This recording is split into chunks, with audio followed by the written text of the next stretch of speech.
So yesterday, before we filmed this, there was a new trailer dropped for the Suicide Squad, Kill the Justice League, which, well, it's been delayed until next year. It's a highly contentious release because, effectively Rockstar has moved into the games as a service sort of area. At a time when games as a service are basically controversial at best and highly underperformant at worst. Right. This was an interesting trailer, though. It seemed to be laying out more of what the actual game is about. It attempts to explain why the Suicide Squad are suddenly able to, have jump around the city, jump around a massive cityscape. Alex, I'm going to go to you first with this one. What do you think of it? So I want to talk about the things that I think are very positive first before I get into any negativity. First, extremely positive to see a full long form developer, not doc, but it's kind of like a little bit like those old Halo docs a little bit, which were also kind of like behind the scenes. You mean the Vi doc? Yeah, that's what they were called. Sorry, those were awesome. What they're called. Those were great.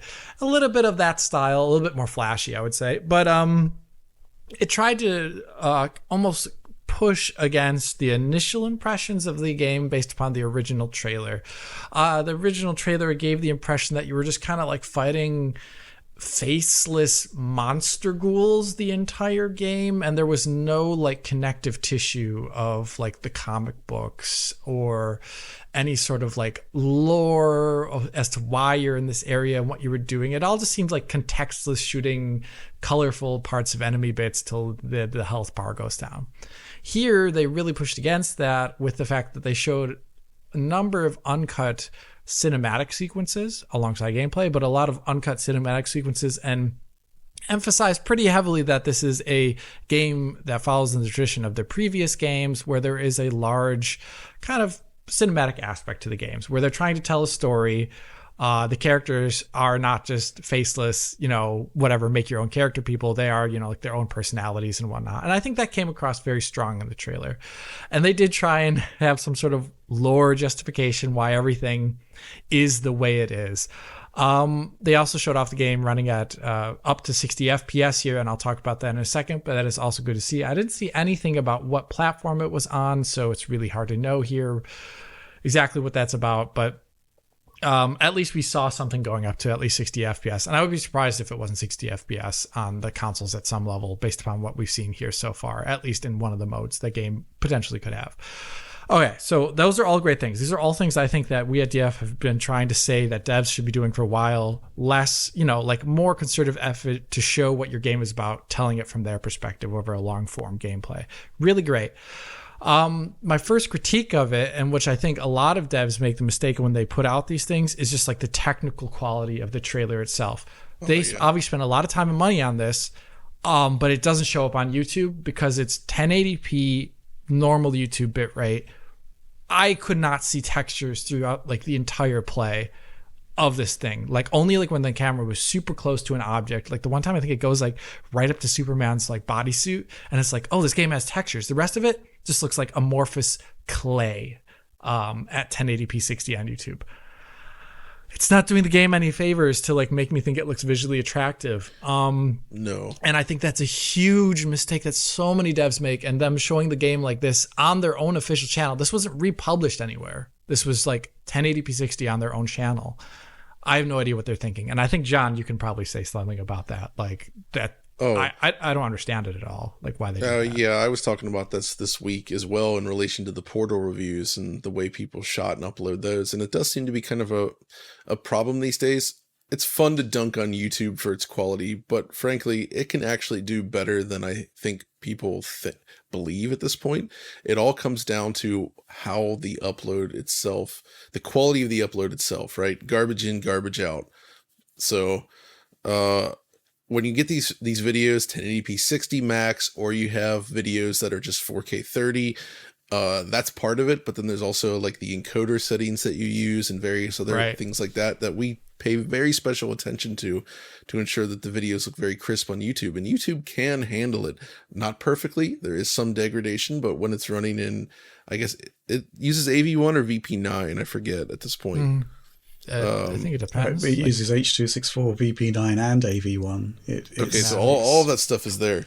But either way, when you do it right, YouTube can look okay. And I find these days, most companies, most publishers uploading videos of their games, I think that they miss the boat on this. They don't get the best quality. And I also saw questions like, why would you upload a 30 FPS video at 60? And that's, again... First of all, YouTube supports a maximum of 60 hertz for videos right now. So you want to match your encode to their max frame rate for optimal persistence as well as maximum bit rate. And by persistence, that's like frame pacing, basically. Like you want to put your 30 FPS video in a 60 hertz container so that every frame is displayed twice as it should be. It'll make it look more consistent and smoother. Plus, of course, you get the extra bit rate of going at 60. So, I mean, this is all kind of secondary to the game itself, right? But I think it's an important topic, and you're absolutely right, Alex, where when watching a fast action game like this with so much granular detail, these large open scenes, and every time the game moves, it just turns to mush, and it makes the game look worse perceptually than it should. So, way worse. Yeah. If y'all are watching this, you might want to come talk to us sometime, Yeah. We can give some general hints. Yeah, just some super general hints about like what to worry about when uploading. Yeah, basically, even if your asset is 1080p, upscale it to 4K. Upscale it. Secondly, when you're doing your edit and you export it, either use a fantastically high bit rate or export as ProRes or something like that, a really good intermediate codec. So and then and then crunch it, encode that YouTube separately at really high quality levels, and then upload.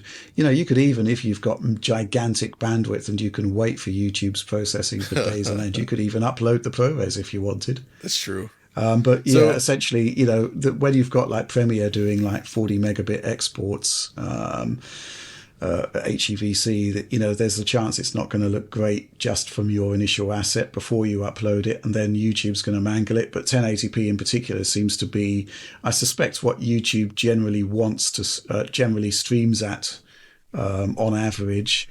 Therefore, they've put in a lot of optimization, i.e., lowering of quality in terms of bit rate. So yeah. Just don't do it, really. Don't upload a 1080p asset at this point. That is very much a workflow issue as well. And I've observed this because somebody's asked me about this before, and what they were doing was capturing everything in like OBS at using like H.264 at like not a great quality, just like reasonable quality, but not amazing. So you're taking this already compressed file, you're editing that in like Premiere, whatever software. Then you're using, big mistake is like a Premiere's default like H.264 exporting, right? So it re-encodes that H.264 video, which was already slightly compromised, overly compressed. Yeah. So you're recompressing that, right? And then you're uploading that to YouTube, and then YouTube further mangles it. For me personally, I know it varies depending on what task you're doing. I do like to work in ProRes because it's faster for editing, but it's also the initial video files themselves are very high quality. And then I export the project out to ProRes, and that becomes like the master video file. And from there, then I encode using high quality settings. And that's what I upload to YouTube. And I think that makes a huge difference in terms of what you get on YouTube. And it's something that I think a lot of people uploading don't seem to do that. And it does affect the quality. For gameplay specifically. Quite a long discussion on that workflow there.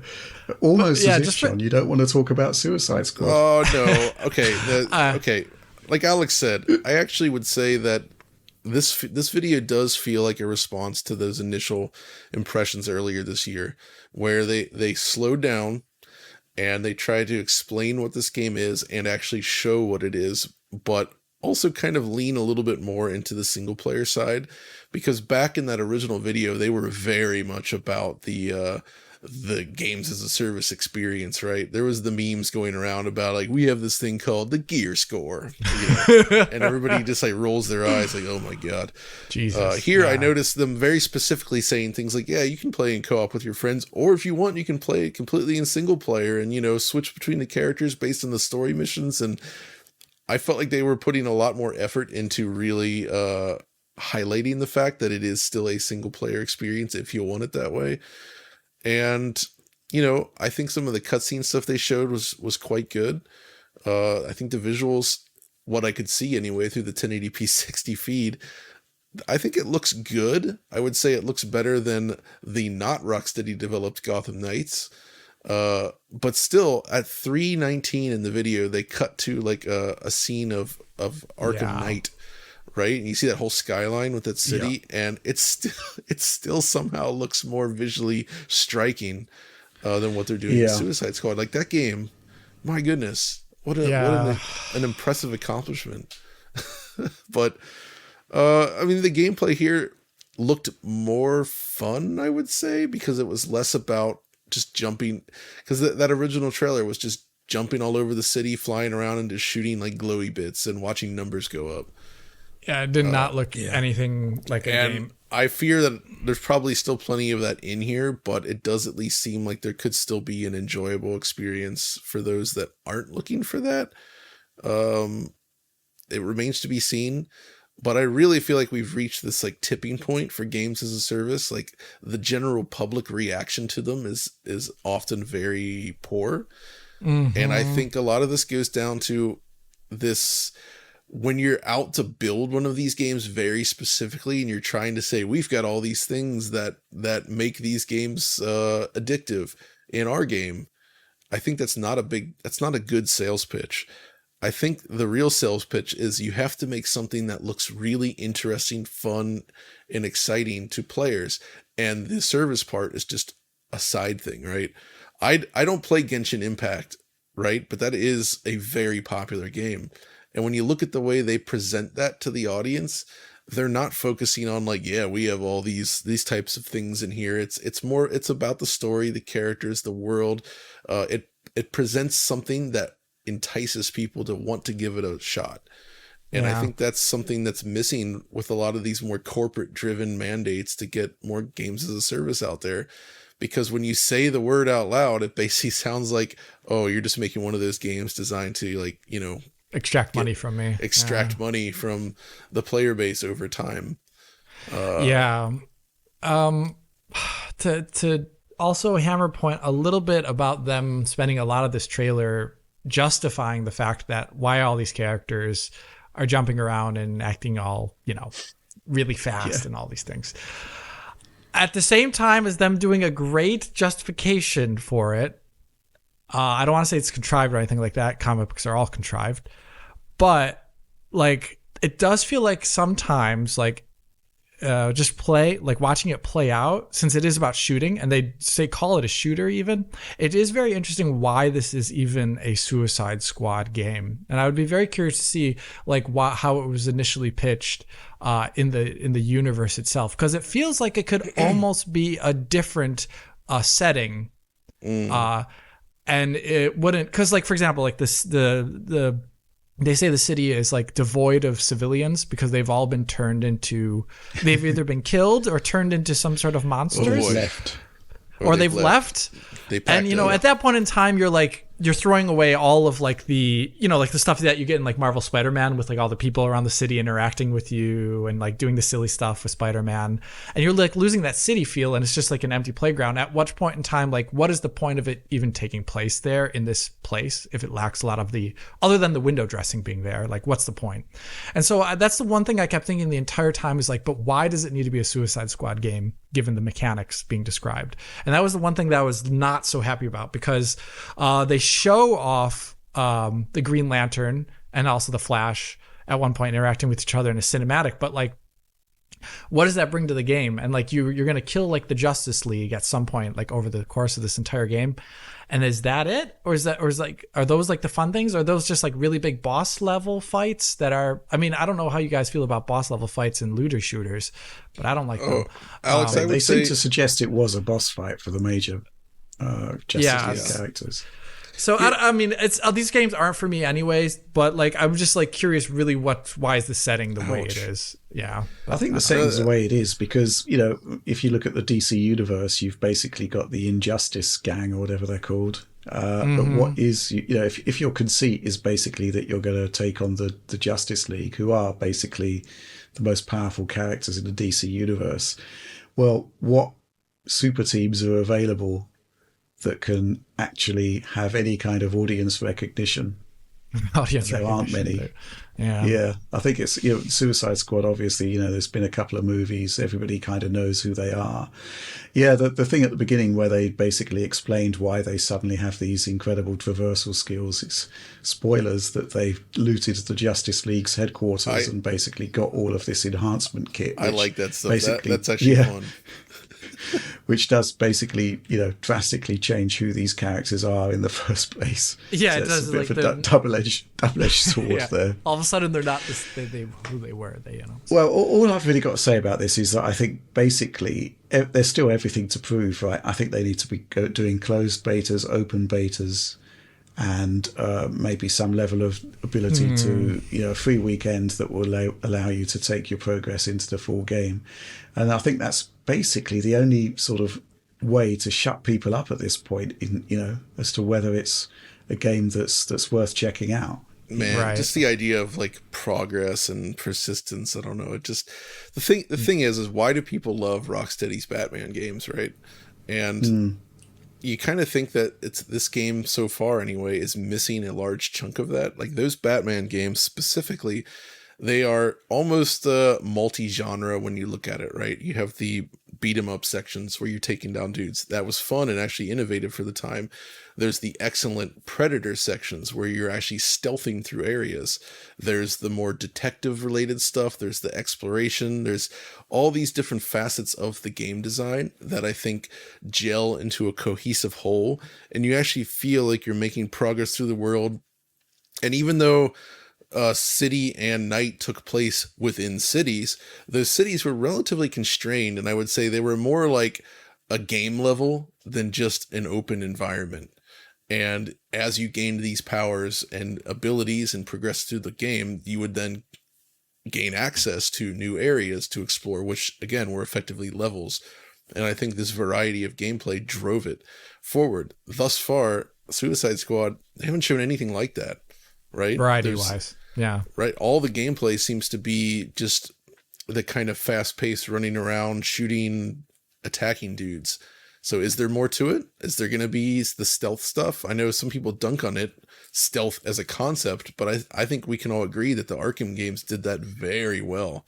It was extremely fun taking enemies out as first Batman. One's sick. I love that. So I think that's the biggest disappointment, is that they seem to have thrown away their strengths, what made Rocksteady games so good in the first place. And I mean, it remains to be seen if this actually plays out anything like that, but this is a little bit more of an interesting trailer than anything they've shown in the past, but it still doesn't seem to embody what I love about their games. Mm-hmm. Absolutely. That's what I'd agree with, yeah. Okay, that's all we've got to say about that, really. Let's move on to the next news topic.